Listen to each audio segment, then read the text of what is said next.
Hi! ఈరోజు ఎందుకో chicken పచ్చడి చేయాలని ఉంది. అందుకని ఇంట్లో చికెన్ పచ్చడి చేస్తున్నా.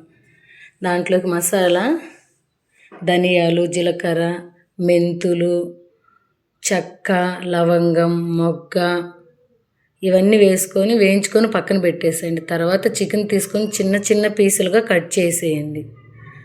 3 సార్లు మంచిగా కడిగేసి అందులో పసుపు వేసి కొంచెం కల్లుప్పు వేసుకొని టీ గ్లాస్ వాటర్ పోసేసి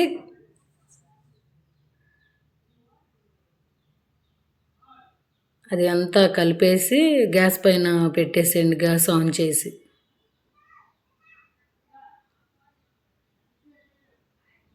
అది ఒకవైపు ముక్క ఉడుకుతుంటే మనం మసాలా రెడీ చేసుకుందాం.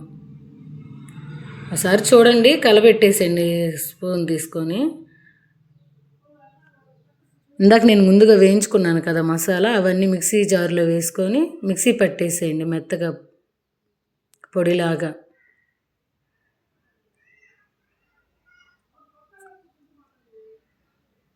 పక్కన పెట్టేసి ఇందాక చికెన్ ఉడకబెట్టేసుకున్నాం కదా, అది నీళ్ళన్నీ వంపేసేయండి ఒక దాంట్లో పోసుకొని. నేను చూపిస్తున్నాను చూడండి, అలా ఉడకాలి. తర్వాత పెద్ద కళాయి పెట్టేసుకోండి, పచ్చడి కదా మనం తిప్పటానికి ఉండాలి మనకి. అందులో ముక్కలు అన్నీ వేసేయండి. గ్యాసు చిన్న మంట పెట్టేసుకొని చాలాసేపు ముక్క వేగాలండి. అలా అని చెప్పి గట్టిగా వేయకూడదు, కర్రీకున్నంత మెత్తగా ముక్క వండకూడదు. మనకి పచ్చడికి ఎలాగో మనకి అర్థమైద్ది ముక్క ఇలా ఉండాలి అని. గట్టిగా ఉంటే ముక్క తింటుంటే నార సాగిద్ది. తర్వాత అన్నీ తీసేసి ఆయిల్ అంతా తీసేసి ఇంకొంచెం ఆయిల్ ఉంచుకోండి. అందులో అల్లం వెల్లుల్లి పేస్ట్ వేసేయండి. వేసి మంచిగా వేగిన తర్వాత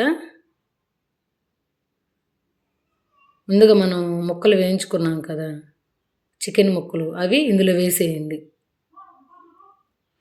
ఇందులో వేసిన తర్వాత కలిపేసేయండి.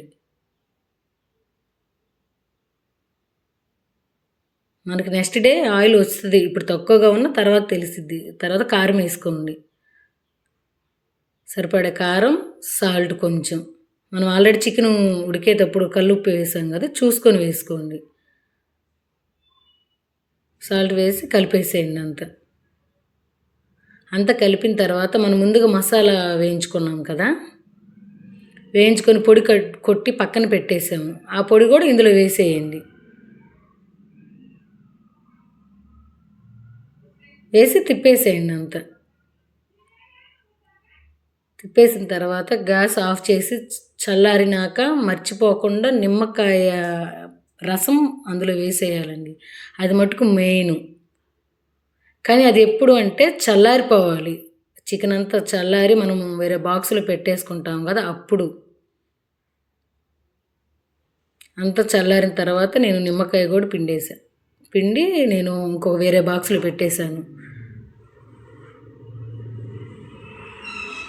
ఒక్కసారి ట్రై చేయండి నా స్టైల్లో. నేను చెప్పిన విధంగా చూసుకొని కొలతలు అవి వేసుకోండి. ఓకే కానండి, మనం చికెన్కి వెళ్ళినప్పుడు ఎంతమంది గుండెకాయ తీసుకుంటారు చెప్పండి? నేను తీసుకొని వచ్చి ఇలాగ కాల్చుకుంటా. ఎంతమంది నిప్పుల పైన గ్యాస్ పైన కాల్చుకుంటారు? ఇక్కడ పొయ్యి మనం ఆన్ ముట్టిలేదు కదండి, అందుకని గ్యాస్ పైన ఆన్ చేసి ఒక గిన్నెలో తీసుకొని ఉప్పు కారం వేసుకొని తిన్నా. ఇలా ఫస్ట్ తినేవాళ్ళు ఎవరుంటారంటే మా ఇంట్లో నా పేరే చెప్తారు ఎవరిని అడిగినా. ఇక్కడ ఇది నాకు అలవాటు.